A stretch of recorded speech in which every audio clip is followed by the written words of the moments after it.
Tá, eu queria Os então que primeiros. tu começasse se apresentando, né? Quem você é, o que você faz, como você trabalha, onde. Uhum. Então, primeiro, um prazer, né, estar aqui conversando com esse bate-papo aí com a minha colega, né, minha amiga. Então, a gente troca aí umas figurinhas e acho que vai ser bem legal esse bate-papo aqui hoje. Então, eu sou nutricionista, trabalho com a área materno-infantil já há 12, mais de 12 anos, né? Tem que sempre refazer a conta. Aham. Então, desde que eu me formei, uns 2 anos depois eu já direcionei para essa área. Então, trabalhei em hospital pediátrico e no consultório eu já trabalho só consultório pediátrico já há mais de 8 anos, 8 para 9 anos. Uhum. Então, eu fiz o meu mestrado com prematuros, né? E meu doutorado eu também trabalhei com segmento de prematuros. Então, atualmente eu sou nutricionista da Clínica Crescer Contigo, então, né? Uhum. E atendo exclusivamente pediatria, né? Crianças de 0 a 10 anos, né? Focando muito nesses anos iniciais, né? Nesses primeiros anos aí que são super importantes que a gente vai conversar agora. Com certeza. Cá, eu queria iniciar nossa conversa falando, né, que a gente vai conversar hoje sobre um importante marco, né, na vida da criança. Então, existe o marco aí do nascimento, da amamentação e também o marco da alimentação complementar, né? Hoje a gente sabe que a alimentação complementar, ela não só nutre o bebê, mas ela também é um aprendizado, né? Uma oportunidade de aprendizado para essa criança ter uma boa relação com a comida para a vida inteira, né? Então não é só a questão do Uhum. nutrir, é a questão também da oportunidade dessa criança aprender a comer direito, né? E para Uhum. começar esse assunto, eu queria que você explicasse um pouquinho. Eu acho que é fundamental o pai e a mãe estar bem seguro do que significa o engasgo e do que significa o reflexo de gag. Porque quando chega ali perto dos 6 meses, eu acho que o pavor dos pais, quando começa a introdução alimentar, é sobre o engasgo, né? Então, eu queria que tu Uhum. falasse um pouquinho dessa relação do engasgo, da diferença do engasgo com o reflexo de gag.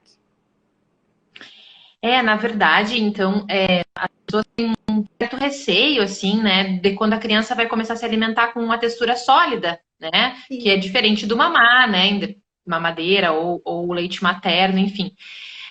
Na verdade, esse reflexo de gag, né, é o reflexo que a criança faz. E que bom que ela tem, né, esse reflexo protetivo, né, então que ela faz essa menção de parecer estar engasgada, mas na verdade é um reflexo, né, porque o engasgo mesmo já seria algo mais grave, né, um engasgo, né, que daí a gente não tem ali um quadro mais emergente.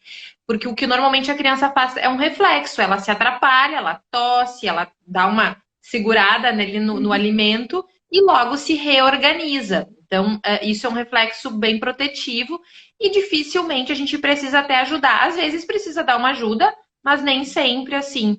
Então, a questão de como a criança organiza a língua, eu sempre gosto de falar isso quando a criança vai começar a comer. A forma que ela organiza a língua quando ela vai mamar é uma, a forma que ela organiza a língua quando ela vai comer o alimento é outra. Então, ela precisa fazer mais lateralização, organizar melhor para poder fazer a deglutição, né? Então, quando ela mama, ela tem que coordenar 3 movimentos: sugar, deglutir e respirar. E quando ela começa a comer, ela tem que aprender a organizar a língua para poder deglutir. Uhum. E é normal ela se atrapalhar, protuir língua, né? Fazer cara feia, parecer que não tá gostando muito. E às vezes, né, ter esse reflexo que a gente chama de tossir mesmo, de se atrapalhar um pouquinho, né? E se organizar. Uma criança que nasceu a termo, né, dentro do período esperado, que não tem nenhum problema nem nada, a gente espera que se organize super bem, né, e rápido também. Uhum. Eu gosto também de falar que a diferença do engasgo para o reflexo de gag é que no engasgo, geralmente a criança vai ter um bloqueio total ou parcial das vias aéreas, né? E isso vai fazer com que Isso. a criança vá mudando de cor, né? E a criança não consegue esboçar nenhum sinal de som. O máximo que eu acho que a criança consegue é aquele, né? Que é do próprio engasgo mesmo. É Uhum. o único som, ela não vai chorar, ela não vai tossir, né? Isso é Isso. uma informação muito importante, eu acho, porque isso caracteriza o engasgo. Já o gag, não, a criança tosse, né? A criança não muda de cor, a criança faz careta, e ela tá ali se resolvendo sozinho. E eu acho que é importante também o pai e a mãe não tentar interferir nesse processo do reflexo de gag, né? Se a criança tá conseguindo se resolver sozinha, não faz aquele tapinha nas costas, né? Que a gente vê muitas mães fazendo. Não enfiar o dedo na boca da criança de maneira nenhuma, né? Para tentar ajudar. Então, eu acho que tá bem explicado, assim, né? Quando agir e quando não Eles agir. se organizam. Uhum, Eles se organizam, assim, e é uma evolução, né? É um aprendizado, assim. Então, eu sempre gosto de comentar isso, porque realmente um engasgo quase ninguém, né, vai ver. Ninguém vai ver. A gente espera que ninguém veja, assim, porque o engasgo realmente é algo mais importante, como tu bem falou, né? e como fica a questão da amamentação / fórmula, né? Com a introdução dos sólidos?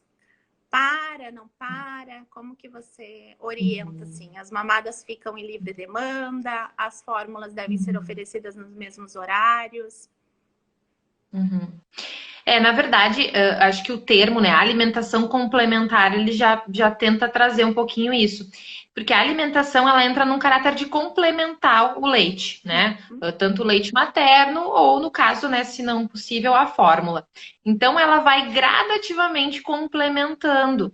Ela não vai entrar num substituto inicial. Então a gente espera, né, e orienta hoje as recomendações atuais, né, que a gente tem aqui no Brasil, né, Sociedade Brasileira de Pediatria, Ministério da Saúde.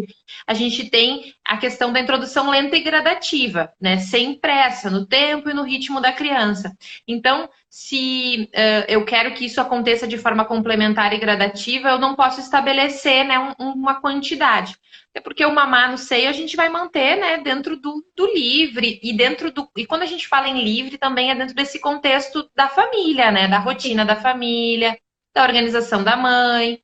Claro que a fórmula, quando é a fórmula sozinha, muitas vezes a gente tenta organizar um pouquinho mais, né, visto ali pela questão de demanda de volume. Mas a alimentação vai estar sempre complementando e não substituindo. O bebê ainda ele é alimentado da maior parte, né, até em caloria, em nutrientes, pelo leite, né? Pelo menos até 1 ano é o principal alimento do bebê, né, cara? Até 1 ano.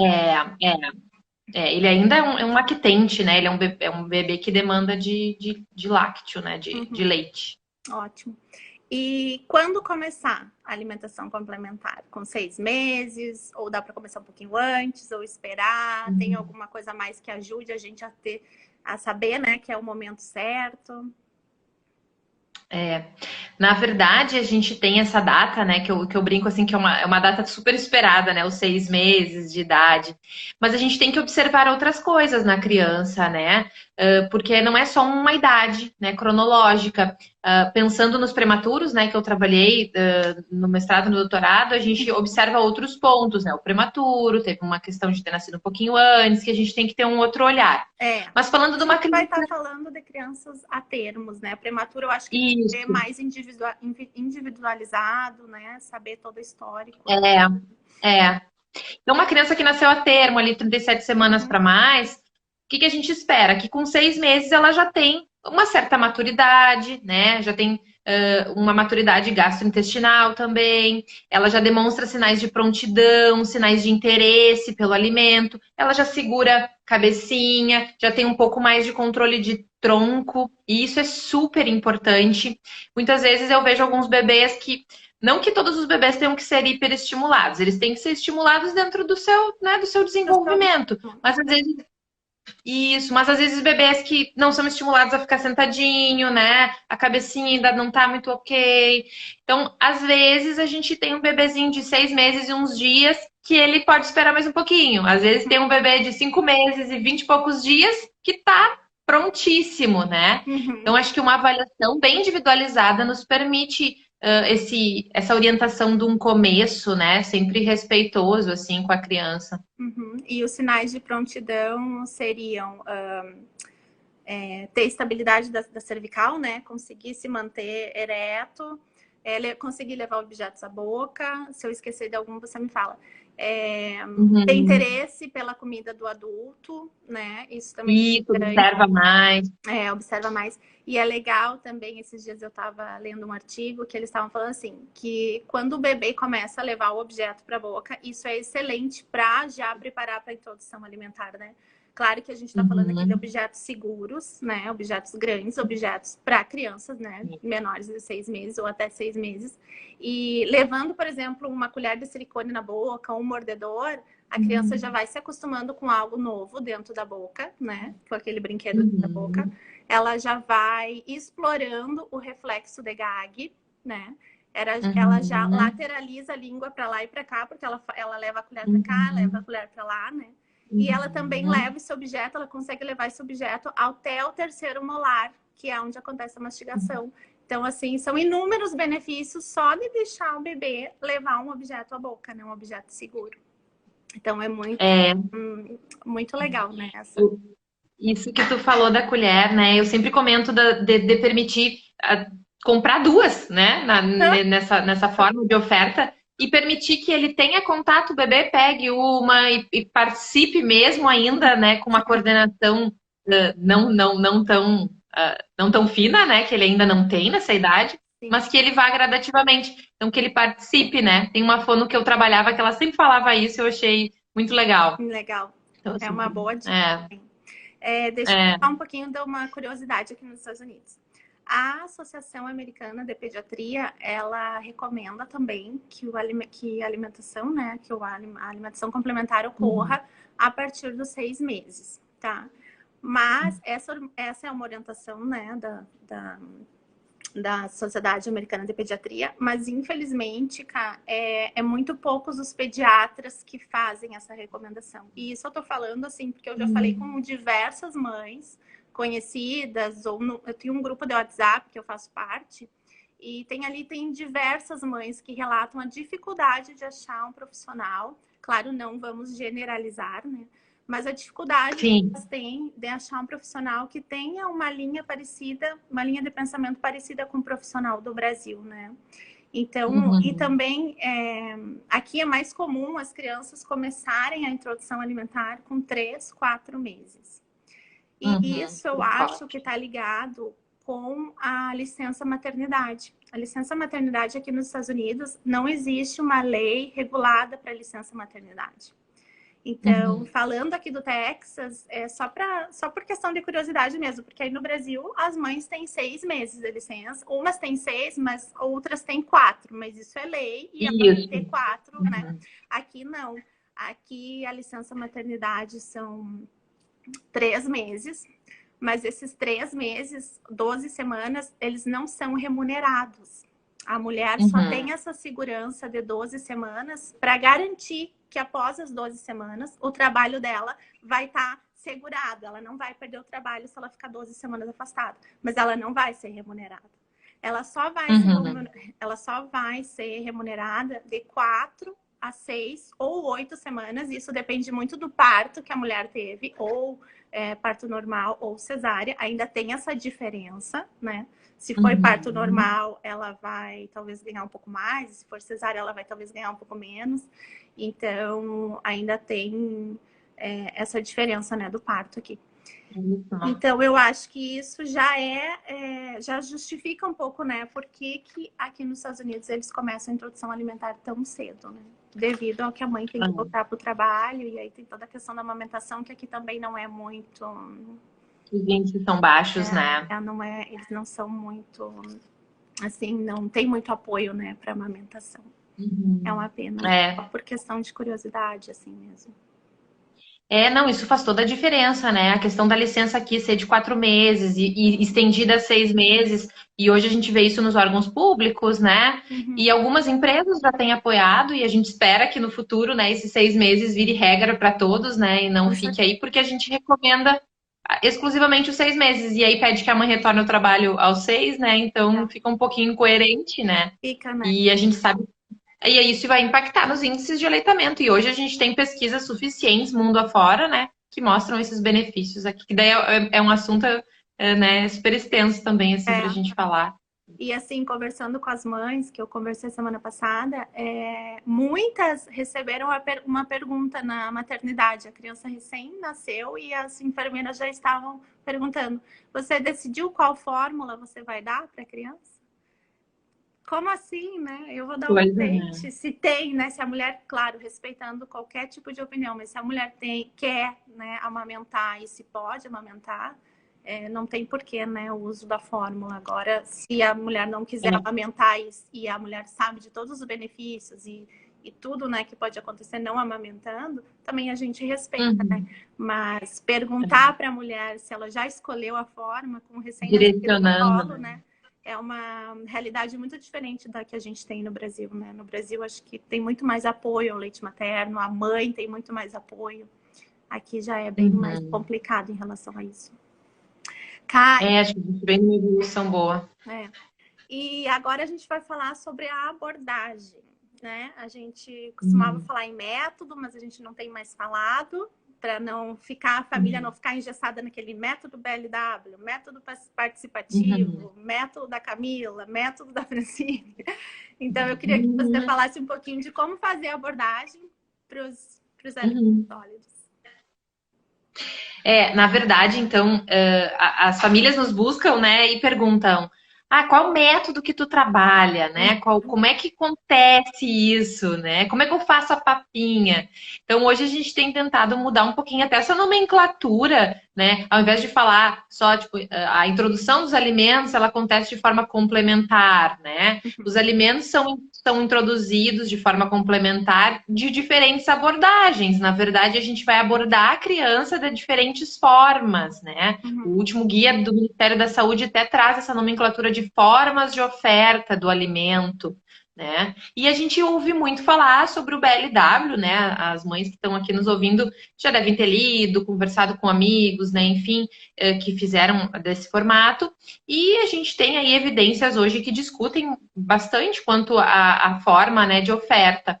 O que eu, né, penso assim, quanto às famílias que eu trabalho, quanto ao que eu venho lendo, estudando, é que cada criança vai se adaptar de uma forma, né? E o quanto mais ela for respeitada, o quanto mais essa família conseguir sentir a forma que ela está pronta para receber esse alimento, seja ele amassado com uma colher, seja ele em pedaços seguros para ele se autoalimentar, né? Então, o que eu mais vejo funcionar é uma mistura de métodos de forma bem participativa, assim, que respeite e que envolva a criança nesse momento, assim. E nada tão engessado, né? Então, a gente tem hoje literatura que nos respalda exatamente isso, a permitir que a criança participe e que a gente misture essas formas de oferta, né? De abordagem da introdução dos alimentos sólidos aí.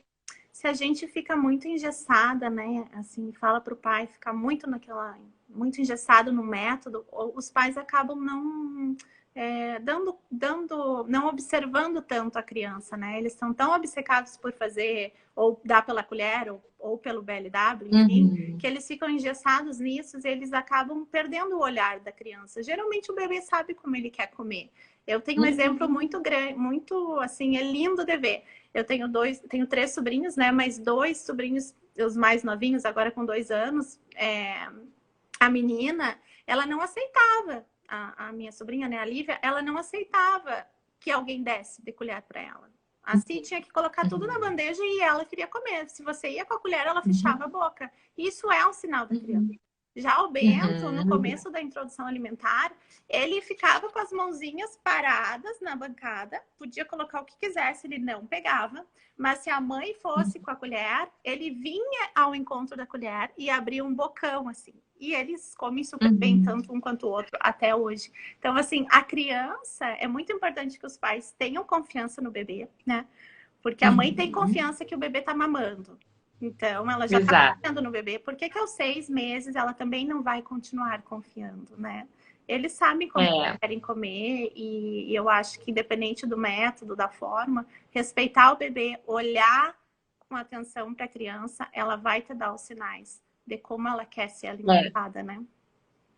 Exato. Tem um pediatra que eu gosto muito, que é o Carlos Gonzalez, e ele fala exatamente isso. Por que que eu quero estipular um tempo para comer, ou uma forma de comer tão engessada, se a amamentação eu estabeleci de forma tão livre, tão respeitosa, É. né? Então é um belo Não exemplo para sabe a gente quanto. entender. É. E você não sabe, se você tá amamentando no peito, principalmente, tu não sabe quanto o bebê tá mamando. Tu sabe que ele tá mamando, né? E ele tá se Exato. desenvolvendo, tá crescendo. Agora, se ele tá mamando 100 ml, 200 ml, você não tem como saber, né? Então, tem que continuar. E também a introdução alimentar nos 6 meses não é uma chavezinha que você vira e tudo acontece, né? É, só acho que a maior parte dos pais é que pensam, ah, chegou 6 meses, o bebê vai comer. Sim, já vai matar um prato, né? Vai Vai comer duas fazer aquele frutas, vai ser tudo jarrão e se come uma colher, não comeu nada. Mas enfim, né? é, Como lidar com a de um dia pro ansiedade dos outro. pais, cara? Como que a gente faz, assim, para lidar com a ansiedade? Porque, né, fica toda a família em volta do cadeirão esperando que a criança coma. Então, como que a gente pode melhorar aí as dicas que a gente pode dar para os pais não ficarem tão ansiosos? Eu acho que assim, a busca por informações, né? A segurança de confiar no seu filho, de estar fazendo, seguir uma conduta, né? Uma forma de oferta respeitosa, como a gente falou antes, de que enxergar a criança de forma mais global, né? Entender que isso é um processo, que ele vai passar por isso.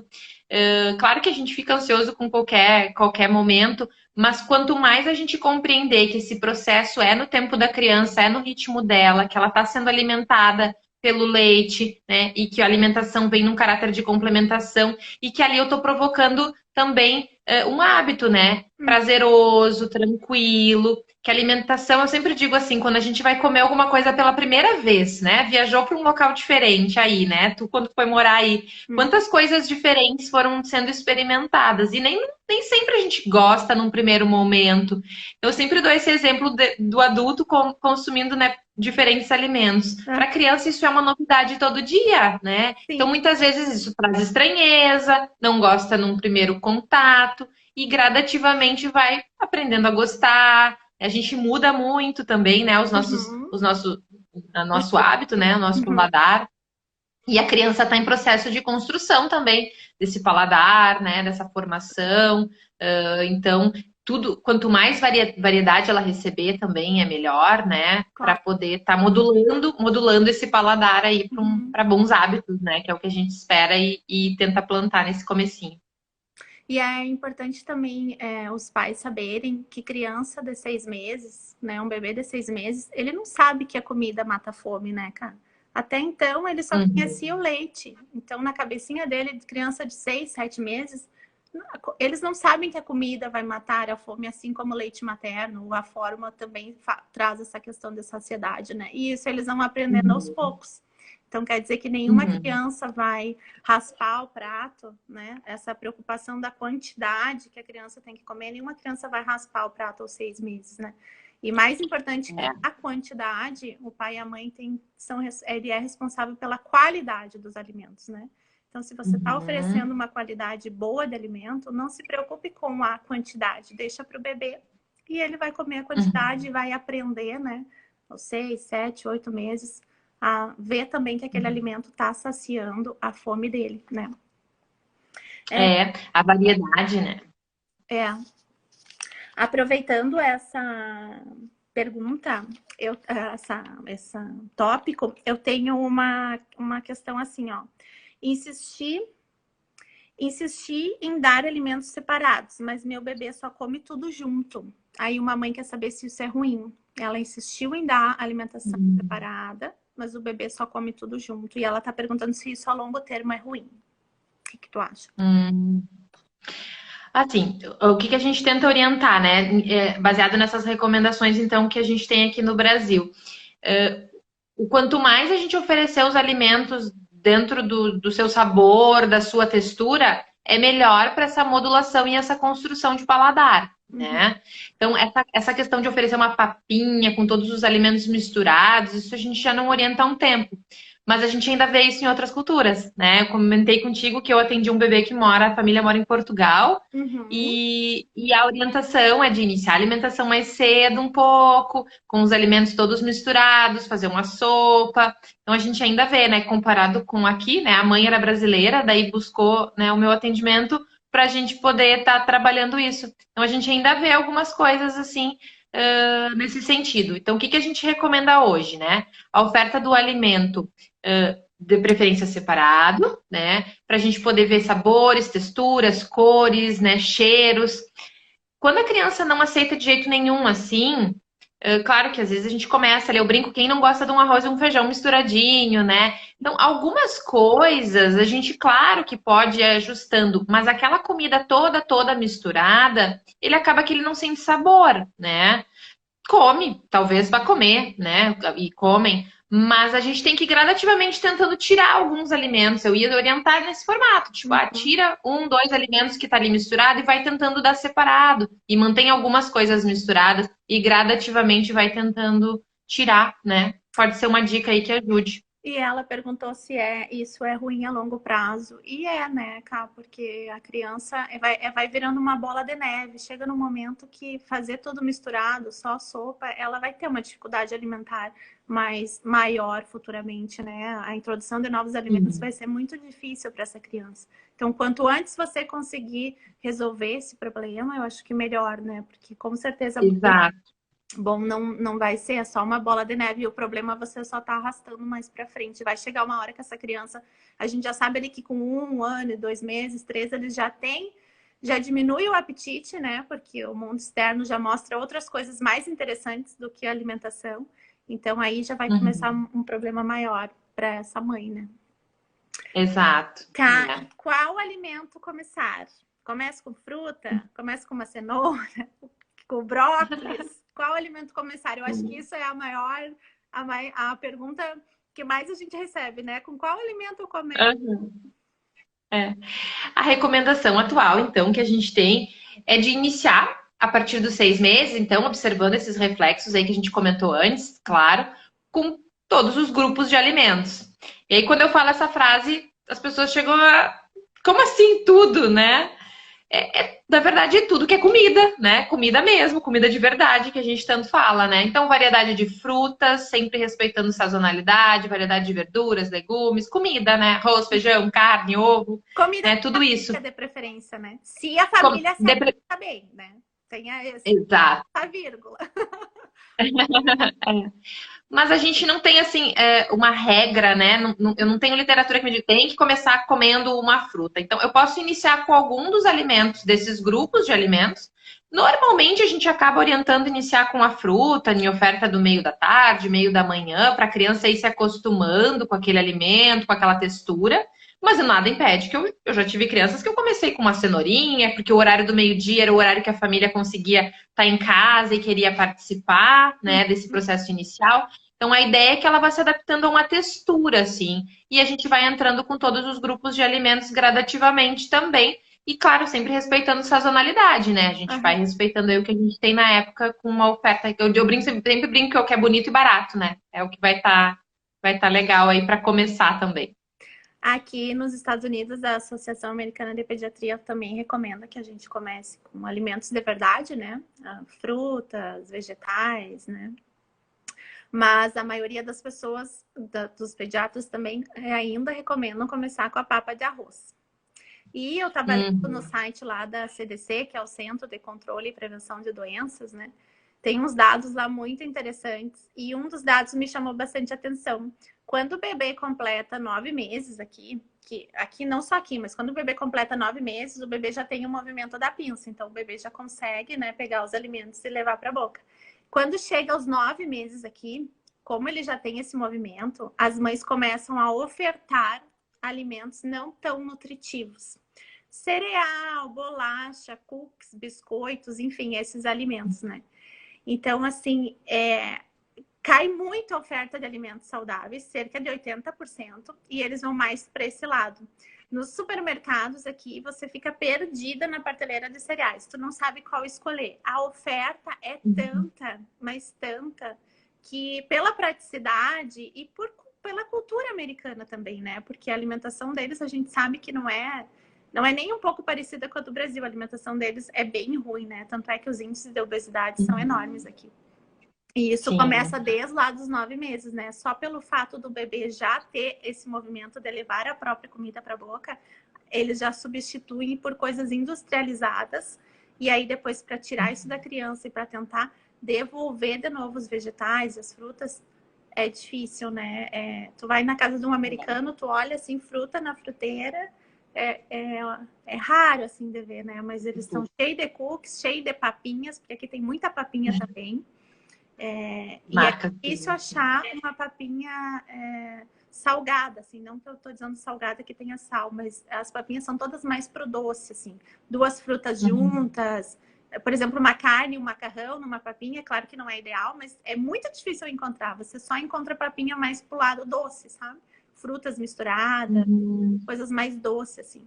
Mas é assim, é infinita a quantidade de papinhas e cereais que eles têm. E é Que coisa, né? Assim, eu sempre também digo assim, o risco de engasgo com uma cenoura, os pais pensam que é maior do que com uma bolachinha de maisena, né? E não é a mesma coisa. Por que a criança pode comer a bolachinha de maisena e não pode comer o brócolis, por exemplo, né? Então, eles têm que dar uma pensada nisso também. E os alimentos alergênicos?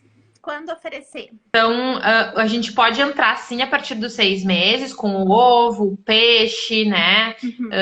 Tranquilamente. O feijão, o grão, já entra desde o início, né? Claro, daí a gente vai ajustar a textura, né? E outros também, leguminosas, vão entrar.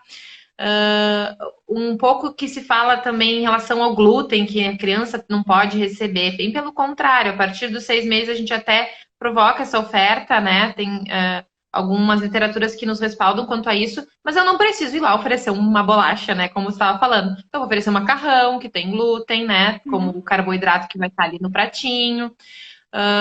Outras coisas que as pessoas perguntam muito é quanto a castanha, amendoim, né? A gente vai ter que ter cuidado pela textura, pelo risco de engasgo, né? Porque, obviamente, né, tem. Mas por potencial alergênico, não tem, assim. Claro que às vezes tem algum histórico familiar importante, daí talvez a gente tenha um pouquinho mais atenção, mas nenhum consenso de alergia hoje nos respalda, né, a restringir a oferta de alimentos para prevenir alergia. Hoje a gente não tem isso, né, na literatura, assim. Ou seja, quanto antes a gente introduzir, né, ali naquela janela que a gente tem dos 6 aos 9 meses. Não quer dizer que a criança vá ter alergia, mas as chances podem ser diminuídas, é isso, né? Postergar a oferta não vai trazer nenhum benefício, talvez algum malefício, assim, né? Nesse aspecto, pensando na janela imunológica, né? E para frutos do mar, é a mesma indicação? Pode ser oferecido? Assim, frutos do mar. Claro que tem algumas tem algumas coisas que a textura, né, não combina, assim, muito, mas às vezes, dependendo de onde a pessoa mora, né, é algo que é muito habitual da família. Então, a gente vai ter que adaptar, assim. Teoricamente, poderia, né? A gente só vai ter que ter um certo cuidado.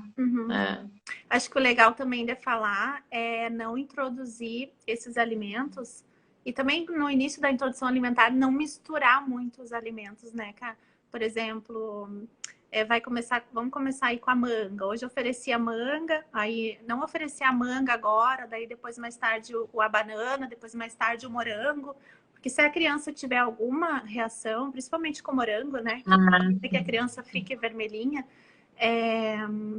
a gente não vai saber qual alimento foi, né? Se foi a manga, se foi a banana, se foi o morango. Então é bom também orientar as famílias a não fazer tanta mistura, né? Porque aí você vai ter que testar de novo para você ter certeza de qual alimento que deu a reação, né?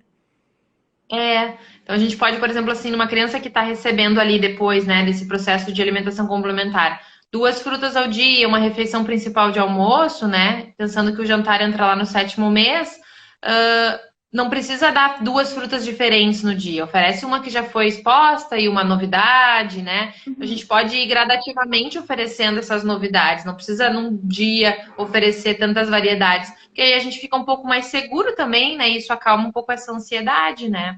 E também não precisa, se acontecer alguma reação, você vai ter que expor a criança de novo para ter certeza o que gerou, né? E o mel, Cal, o que você diz? Do mel, da oferta do mel. O mel, Isso, o mel até 1 ano, ele é contraindicado totalmente, né, por conta da toxina botulínica, que para o bebê, né, teria um maior risco. E o último guia até atualizou isso e ele fala de evitar o mel até 2 anos, né? E daí as pessoas, mas, como assim o mel era só até 1 ano, agora é até 2, né? Então é porque ele é um açúcar, né? Por mais que seja um açúcar natural. Então, até 2 anos, a gente deve evitar o açúcar na rotina da criança, o açúcar, né, de forma adicional, claro que a gente sabe que o açúcar está no alimento, Uhum. na fruta, nos alimentos, de forma geral. Mas até 1 ano proibido mesmo, né? E a partir de 1 ano, daí evitar até 2 por conta de ser um açúcar, né? Então, Uhum. se a gente for ver, as pessoas às vezes perguntam isso, e quando essa orientação mudou, foi, nossa, mas como assim, né? Então é por esse motivo. Por esse motivo. E a água, quando a gente começa a ofertar água, começa a ofertar com 6 meses, ou quem toma fórmula a gente oferta antes, a amamentação a gente sabe que não precisa. Qual a orientação? Uhum. Hoje a recomendação é de iniciar a alimentação complementar e a introdução de água, né? De água para hidratação mesmo, a partir dos 6 meses, quando o bebê começa a comer. Bebê que mama fórmula, a gente sabe que tem algumas discussões, assim. Uhum. Via de regra, o bebê não precisa de outro líquido, via de regra, né? Sim. É claro que talvez tenha alguma exceção, mas via de regra é só o mamar da fórmula, né? E no caso do leite materno, só o leite materno. Uhum. Aí sim, quando começar a comer, a gente vai ofertar água. Daí a forma de oferta, que às vezes é a pergunta também, a gente pode fazer isso com copo de transição, com copo com bico, com copo sem bico, depende de como essa criança também está habituada, né? Que utensílios ela está mais adaptada. E a água, assim, a gente tem até uma quantidade diária recomendada ali pelas DRIs, né? Que é a recomendação canadense-americana que a gente segue no Brasil, mas ele se hidrata muito pelo mamar. Então eu digo que a gente tem que construir o hábito da hidratação, deixar a água em oferta livre, nos intervalos entre as mamadas e as refeições, né? De preferência não junto, né? Para ir aprendendo, né? Porque eu sempre digo, tomar água é um aprendizado, assim, né? Porque às vezes, mas água é sem graça, né? Eu gosto de tomar água, mas as pessoas às vezes acham que é sem graça, né? E querem dar suco, né? Então a oferta do suco a gente não indica, né? Porque a gente está dando a fruta, né? Que é ali rica em nutrientes, em fibras, né? E eu sempre brinco, tomar. Pode falar. Oi? Pode falar, desculpa. Não, um suquinho doce é uma delícia, vai habituar o paladar da criança a isso, né? De É. forma alguma. Então a gente tem que acertar a água, né? Totalmente contraindicado dar o suco. Eu ia até ter perguntado o suco. E quando introduzir o suco, né? Então, já um pouco respondeu. Não tem por que colocar o suco na rotina da criança, né? Às vezes as pessoas me perguntam, mas quando? Depois de 1 ano pode, então? Eu digo, nem a gente precisaria tomar suco, né? Se for pensar, consumir a fruta é melhor, né? Uhum. Claro que depois de uma criança maior, numa rotina de lanche, aí é outra conversa. Mas nesse processo inicial não há necessidade alguma, né? A Sociedade Americana de Pediatria, ela recomenda também, né, que a criança que a oferta de suco seja a partir de 1 ano. Mas aqui nos Estados Unidos, 80% das crianças são introduzidas a suco a partir dos 6 até o 9º mês. Então, até o 9º mês, 80% dessas crianças já tomam suco, né? E aí eles foram perguntar para os pais o que os pais achavam dessa oferta do suco, se era saudável ou não. Mesmo com toda a orientação da Sociedade Americana e dos pediatras que deveriam orientar, né? 100% dos pais acham e acreditam que o suco introduzido aos 6 meses é sim saudável. Então, eu acho que no Brasil já mudou muito, né? Com as minhas amigas assim, que não são da área da saúde, elas já têm essa informação do não dar o suco. E por que dar a fruta, né? A criança, dando a fruta, a criança vai ter uma experiência muito melhor, né? Do que o suco. Porque para um suco de laranja, você utiliza quantas laranjas? Né? Umas 3, 4. Então, você está sobrecarregando aí os níveis de glicose da criança sem necessidade. Então, os dados aqui nos Estados Unidos não são muito legais. Tem uma diferença, né? A gente vê, assim, é incrível, né? A diferença que a gente vê entre essas culturas. E talvez, assim, juntando, né, a mãe não ter licença maternidade, juntando ali que o bebê de 9 meses, pelo movimento da pinça, já é introduzido a bolacha, cereal. juntando o suco, né? Juntando a amamentação, que aqui não é tão popular assim, nem tão apoiado, pode ser que justifique os números de obesidade, porque hoje, ou até ontem, os Estados Unidos, eles tinham quase 14 milhões de crianças obesas, ou seja, uma em cada cinco crianças americanas é obesa. Então, a gente já tem também diversos estudos mostrando que tudo isso precoce já mostra, né? Eles já comprovaram que tudo isso ajuda já para a criança ser obesa, né? Para a obesidade futuramente. Então, juntando todos esses fatores aqui, acaba aumentando mais. E 14 milhões, se tu for pensar, uma criança em cada 5 é muita criança. Né? É muito. E assim, no Brasil a gente pode até ter aí um cenário privilegiado, eu vou te mentir em números agora, assim, mais atuais, mas a gente vê muito aumento do sobrepeso e da obesidade, né? Não tanto quanto aí, mas a gente vê muito, assim, porque os hábitos vêm se construindo de forma ruim. Mas eu percebo também que as pessoas estão mudando muito de forma geral, assim, né? Acho que as políticas públicas também têm favorecido isso, esses materiais têm favorecido muita a maioria dos pacientes. Sendo divulgada, né? Tem muita então eu acho que no mundo. A gente está vivendo um cenário um pouquinho mais favorável e eu espero que há alguns anos a gente olhe para trás e veja, valeu a pena, né? Então, é investimento, assim, esse cuidado com esses primeiros anos, esses primeiros 2 anos, assim, é um investimento em todos os aspectos, né? Quando eu comecei a atender nutrição infantil, assim, eu falava, tendo bebês. Nossa, mas bebê precisa de nutricionista, pobrezinho, né? Já fazia dieta tão cedo, né? Então, trabalhar com prevenção, com cuidado, ainda causa estranhamento nas pessoas, né? Mas não tanto. Evoluímos muito, né? Graças a Deus. Graças a Deus, né? Então hoje já é um pouquinho mais natural, assim, né? No início até minha família achava estranho. Poxa, mas vai atender um adulto diabético, né? Vai trabalhar com uma doença. Cá, em relação assim, ó, o bebê almoçou. Daí a mãe pode amamentar ou pode dar fórmula logo em seguida da refeição?